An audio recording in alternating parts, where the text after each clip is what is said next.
Earlier this week, we told you about the disappearance of 50-year-old Craig Rideout from Penfield.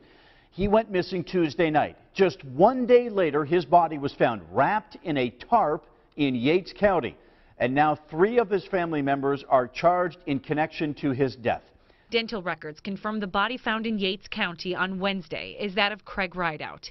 Investigators say he was strangled to death, likely inside his townhome in Penfield, his body transported and then dumped. The body was wrapped in a tarp, and there was also a shovel found at the scene, and evidence indicated that some kind of a corrosive acid was poured over the body's face. Investigators say Rideout's sons, Colin and Alexander, were found disposing chemical materials at Devil's Bathtub in Mendon Ponds Park later that day.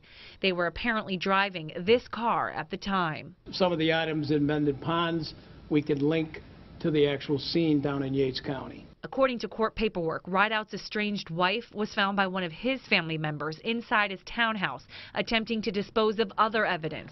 She said nothing as she was bailed out of jail today. Laura, anything to say? No comment. Anything to say? No comment. All 3 of these suspects are accused of covering up a murder. But who is responsible for the murder itself? Obviously, with all the computer analysis that we have to do, there's a lot of forensic analysis that has to be done on both cell phones as well as computers, iPhones. All of that stuff is so preliminary. We're sending all that stuff to the lab. There's, we certainly believe there's a connection with the people that we have in custody with regards to the homicide.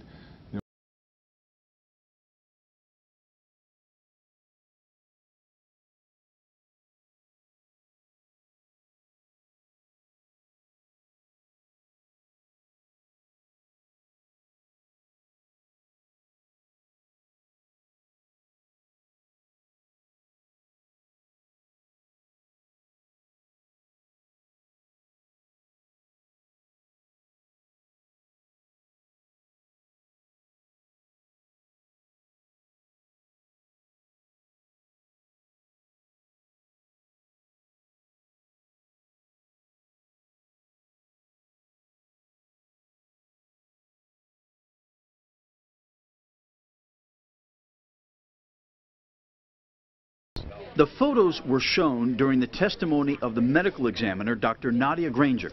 She confirmed that Craig Rideout was killed by strangulation and a hit to the head. She said the injuries to Rideout's neck shows that he struggled with his attacker or attackers, and that's what the prosecution told the jury they would learn during the opening statements.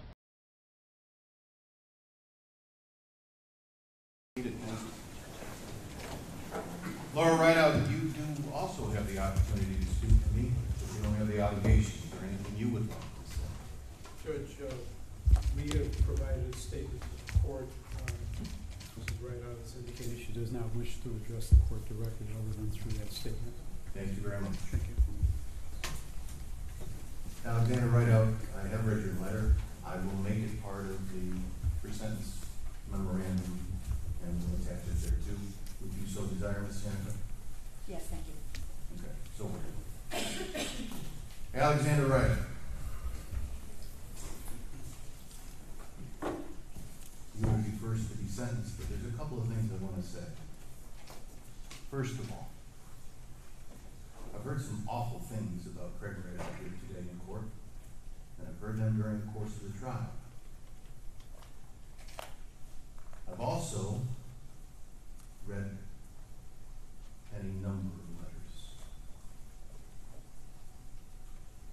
and heard from Robin Drew on a number of occasions now. And depending upon which side of the aisle you're sitting up there, Craig Rideout was either one of the greatest human beings God ever put on this earth or awful. My life experience tells me that neither one of those is possible. Some of the letters I read on his behalf from people who have known him for a very long time speak very highly of him, including his relationship with the church and the youth in the church.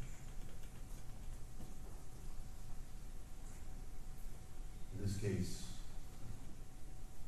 was premeditated, it was evil, it was diabolical.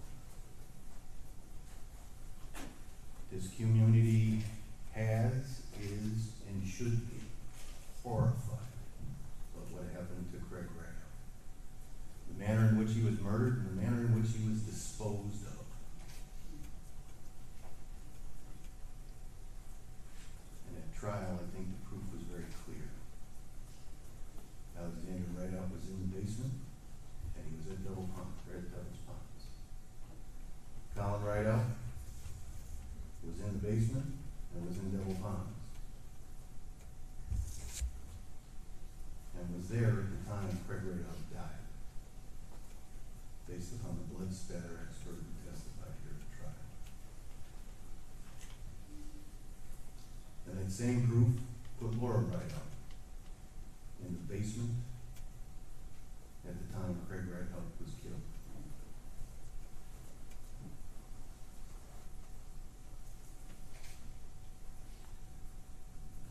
I, like Mr. Freeman, have been doing this for quite some time. This is one of the ugliest things I've ever seen. Alexander Rideout, count number 2, tampering with physical evidence, 1 1/3 to 4. Count number 4, tampering with physical evidence, 1 1/3 to 4. Those sentences will run consecutively. You order to pay $375 as in for penalty assessment, surcharge, crime victim fee, and DNA fee. You have 30 days to file a notice of appeal. Ms. Sianka is very familiar with that process. In the event you want to file a notice of appeal, she will assist you. And at this juncture, I will order the public defender's office to represent in any further proceedings. Thank you. Colin, count 1.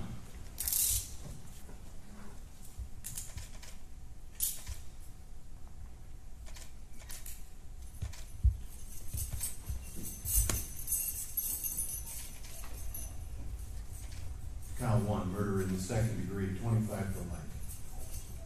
Count 2, tampering with physical evidence, 1 1/3 to 4 years in state prison. Count 4, tampering with physical evidence, 1 1/3 to 4 years in state prison. Those sentences to run consecutively to each other.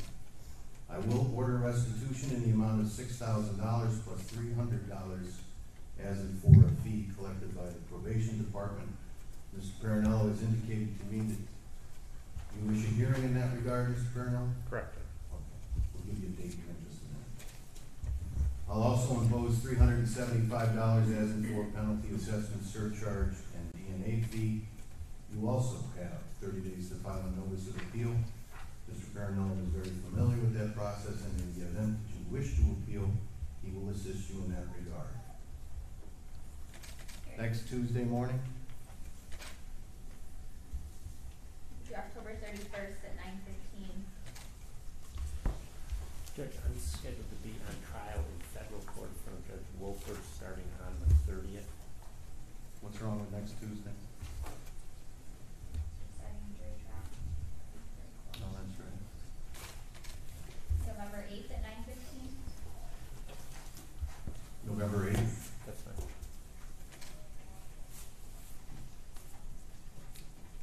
And Mr. Parinello, if it's paid before that time, there'll be no need for the hearing. That constitutes the sentence for Colin Rideout.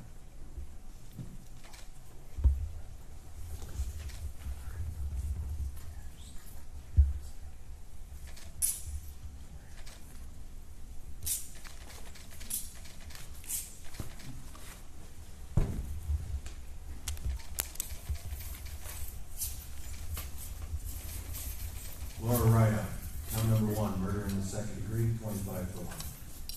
Count 2, tampering with physical evidence, 1 1/3 to 4 years in state prison. Burglary in the second degree, 15 years plus 5 years post-release supervision. Those terms are run consecutively, one after the other. You also are ordered to pay restitution in the amount of $6,000 plus $3,000 as in for a collection fee by probation. I assume you want the restitution hearing as well? No. Okay, thank you. You're also required to pay $375 as in for penalty assessment and surcharge, and the restitution order will be joint and several. That concludes sentencing. Thank you very much.